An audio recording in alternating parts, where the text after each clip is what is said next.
What if the Winter Soldier's future in the MCU is far bigger than anyone is giving it credit for? Because there's a story in the comics, epic, layered, and genuinely emotional, that could completely redefine what it means to carry the Captain America mantle on the big screen. And today we're breaking it all the way down. Welcome to Avengers Protocol, the channel where the MCU gets the serious analysis it deserves. If you're new here, subscribe right now and hit the bell, because this is the kind of content you simply won't find anywhere else. And if you're already part of this community, you know what to do. Drop a like on this video, it makes a massive difference for us. Some time ago, at the Miami Film Festival, actor Sebastian Stan, who plays Bucky Barnes, the Winter Soldier, in the Marvel Cinematic Universe, spoke openly about how his casting came together. According to him, Marvel promised from day one that Bucky would eventually become Captain America. And that makes complete sense, because in the comics, Bucky was historically the single most important character to assume that legacy, stepping in for Steve Rogers in one of the most celebrated arcs in the history of the character.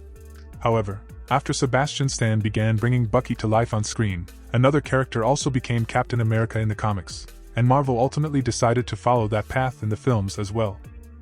Now, a lot of people have been convinced that the Winter Soldier is going to die. They expected it in previous films, it didn't happen, and now they're expecting it in Avengers, Doomsday.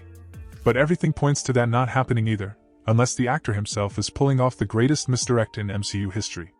Because his words were crystal clear. There's a comfort in coming back every few years to play the Winter Soldier. Something I hope I continue doing.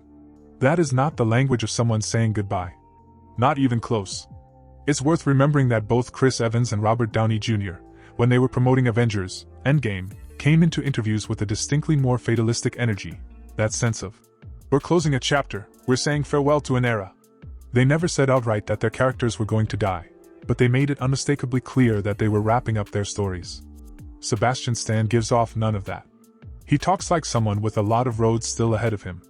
To really understand all of this, we have to go to the comics. It all starts with Captain America issue 25, which served as the epilogue to the Civil War saga. In that issue, Steve Rogers dies tragically, a hate crime committed in front of the public. The world is shaken, and immediately the Falcon and the Winter Soldier, Rogers' most iconic allies, show up to try to help. A few issues later, recognizing that the world still needed the figure of Captain America, Bucky takes up the mantle. And it was not a smooth or comfortable transition, not for the world, and not for Bucky himself, who had never forgotten his past as a mentally controlled Hydra assassin. He was a considerably darker Captain America. He wore a more armored suit, carried a gun alongside the shield, and worked side by side with Black Widow in a dynamic that feels very much like the film Captain America, the Winter Soldier. Over time, he also received support from Sam Wilson, the Falcon, since the two had known each other for a while. But this is comics, and in comics everything eventually turns. Steve Rogers came back. It was discovered that his consciousness had been trapped inside a machine built by Dr. Doom and Arnim Zola. Once his mind was able to return to his body, a debate opened up: who should continue being Captain America? And it was Steve himself who insisted that Bucky keep wearing the mantle, because he had seen firsthand just how much carrying that symbol had helped his friend.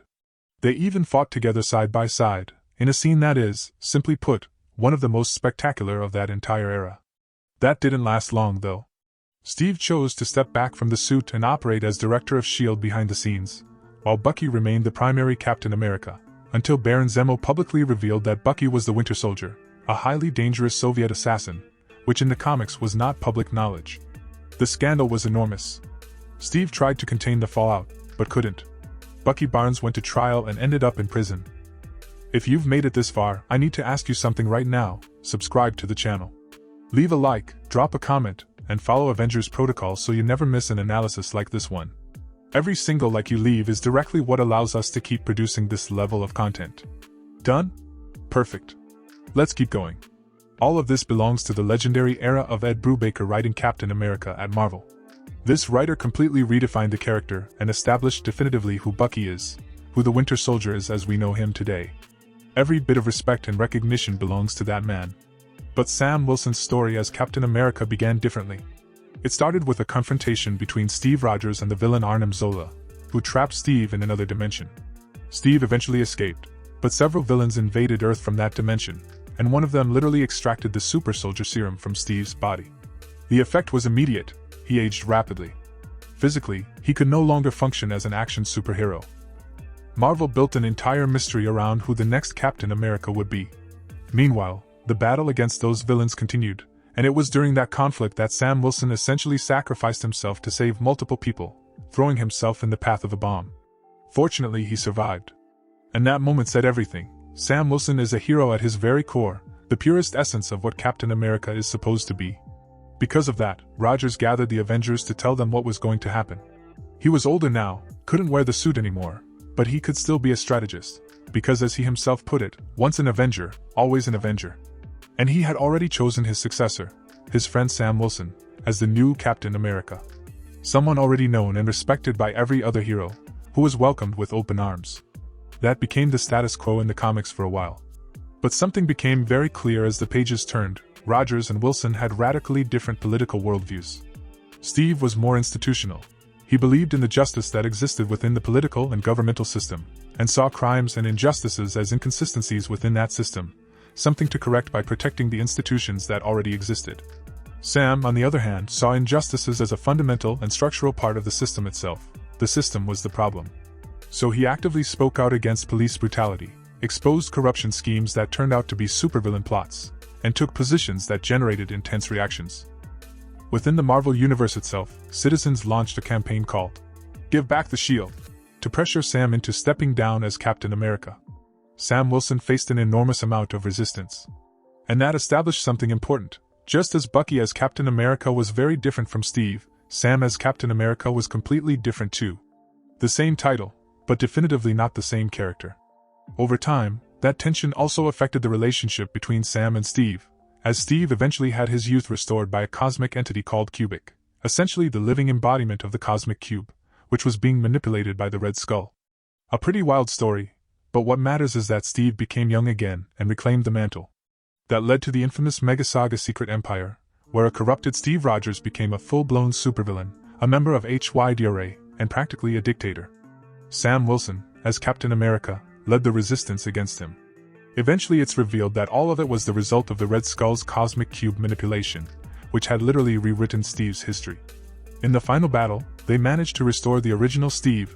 Reality gets rewritten, the chaos of those stories plays out, and while the execution divided fans, the emotional ending delivered what it promised. At the close of that saga, Steve becomes Captain America again, but Sam remains Captain America as well. From that point forward, Marvel's comics moved ahead with two Captain Americas existing in parallel, the same dynamic as Peter Parker and Miles Morales as Spider-Man, coexisting in the same universe. And Bucky was never forgotten. He was present throughout all of those stories, but as the Winter Soldier. Until a moment arrived where more than two versions of Captain America existed simultaneously. In a story called United States of Captain America, Steve Rogers set out to recover his shield after it was stolen by supervillains, and on that journey across the country he encountered multiple versions of Captain America, some of whom had never appeared before. The whole idea was to honor the symbol, and show that it was far bigger than any one person or any one character. And the great moment came when Sam as Captain America and Steve as Captain America finally met. Bucky also felt the need to take up the mantle again, and fought alongside both of his friends as Captain America. Also showing up in that story was the US agent, John Walker, who himself served as Captain America for a period in the comics. Seeing all of those characters operating together is simply extraordinary. Even though that was a special, celebratory moment in the comics, it makes complete sense to adapt something similar for the films. Maybe not with multiple alternate versions of Captain America, but at the very least with 3 Captain Americas. I'd leave the US agent out of that equation, because John Walker in the MCU never knew Steve Rogers while he was active as Captain America, whereas Sam already holds the mantle and Bucky is fully recovered from his past as a serial assassin. Infinity War showed how Wakanda removed his kill programming, and the Falcon and the Winter Soldier showed Bucky redeeming himself one person at a time for the damage of his past, to the point where he's presented as a politician, a senator, and officially one of the leaders of a new government-backed Avengers team. Here's what it comes down to: the story of characters in Marvel, or in any franchise, has to move forward. It has to develop. Bucky was Steve's sidekick. Came back as an assassin. Became a politician. Became an Avenger. And now? What else is left for him to become, if not Captain America? And that doesn't have to take anything away from anyone else. He can be Captain America alongside 2 others. I'd bet a lot of people would absolutely love that. If you made it to the end, you know exactly what to do, Drop a like right now, subscribe to the channel if you haven't already, and comment New Captain America down below so we know you stayed until the finish. That gives this video an incredible boost and helps us keep producing this level of deep analysis for the whole community. Make sure you follow Avengers Protocol so you don't miss a single thing coming up. More videos are right here on screen for you to watch next. Thank you for being here. As always, it means everything. This is Avengers Protocol, signing out.